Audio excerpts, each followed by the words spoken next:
अगं ताई, तू इकडे कधी आलीस? बरं ये बस. अगं 4 दिवस झाला आलीये.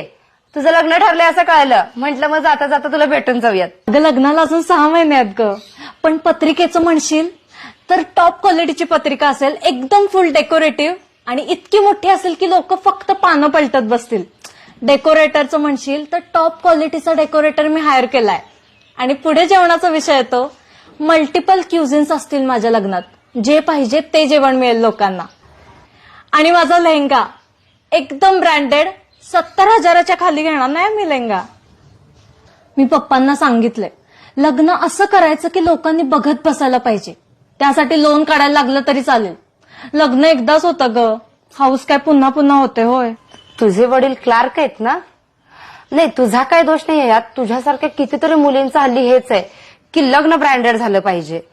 तुम्ही आत्ताची पिढी ना असण्यापेक्षा दिखाव्याला लय महत्व देता. म्हणजे ताई असं का बोलतेयस?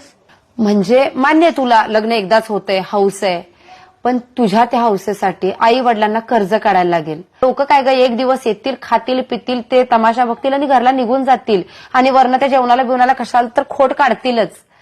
लग्न ब्रँडेड करून दाखवण्यापेक्षा संसार ब्रँडेड करून दाखव. कारण लग्न ब्रँडेड करून कितीतरी डिवोर्स झालेतच की ग. नातं टिकवण्यासाठी खर्च किती केलाय हे महत्वाचं ठरत नाही, तर तू किती मनानं ते नातं ऍक्सेप्ट केलंयस हे महत्वाचं असते. आणि त्या एका दिवसासाठी लोकांना दाखवण्यासाठी एवढा खर्च कशाला पाहिजे? होय ग ताई, खरंच बोललीस तू. मी या सगळ्याचा विचारच नाही केला. उगाच मैत्रिणींच्या नादाला लागून काहीतरी विचार करत बसले.